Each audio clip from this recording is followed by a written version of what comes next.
Welcome, everyone, to today's deep dive. We're tackling a really big one today, a book that's genuinely, well, flipped millions of people's thinking about money upside down. Robert Kiyosaki's Rich Dad, Poor Dad.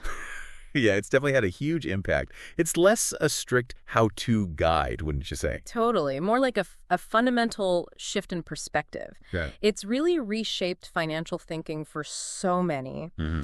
And Kiyosaki sets it all up using these two very different father figures from his own life. That's the core framework, yeah. So on one side, you've got his actual dad, his biological father, the one he calls Poor Dad. Right. Highly educated man, worked really hard, but always seemed, stuck. Stuck in that rat race, as Kiyosaki calls it, that cycle. Exactly, that endless cycle of working just to pay the bills, never really building lasting wealth. And then the contrast. Then there's the rich dad. This was his best friend's father, apparently a high school dropout. Yeah, didn't have the formal education, but he understood money differently, built significant wealth, achieved real financial freedom. And what's really interesting is how Kiyosaki uses them. They're not just characters. Yeah, they're like embodiments of two totally different ways of thinking about money, right? Completely different financial philosophies. Yeah, how they approached earning, spending, investing.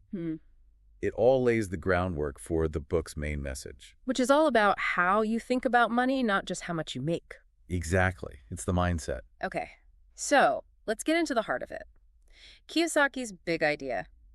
The rich don't work for money, they make money work for them. That's the absolute core. But what does that actually mean, Making money work for you? How does that translate into practice? Well, it ties directly into how he redefines assets and liabilities. This is crucial. Right, assets versus liabilities, that comes up constantly. He says an asset isn't just something you own, it's something that actively puts money into your pocket, generates income. Okay. And a liability. That takes money out of your pocket. It costs you. So like my car is probably a liability then. Payments, insurance, gas. Yeah, most likely, yeah. And controversially, he even suggests your personal home, often seen as the ultimate asset, might function as a liability. How so? Well, think about it. Mortgage payments, property taxes, upkeep. It's constantly draining cash, unless it's also generating income somehow, like through rent. Okay. That's a different way to look at it. And this ties into his point about education. He argues that traditional schools, they often train us really well. To be good employees. Exactly. To work for money, not necessarily to build wealth or become financially free through investing or entrepreneurship. So that reframing of assets is key. What else does he distinguish between? What are the other big differences he points out for, achieving that freedom beyond just a paycheck? A huge one is the difference between earning that paycheck, basically trading your time for dollars, and building passive income streams. Passive income, that's the goal. That's where he says true financial freedom lies.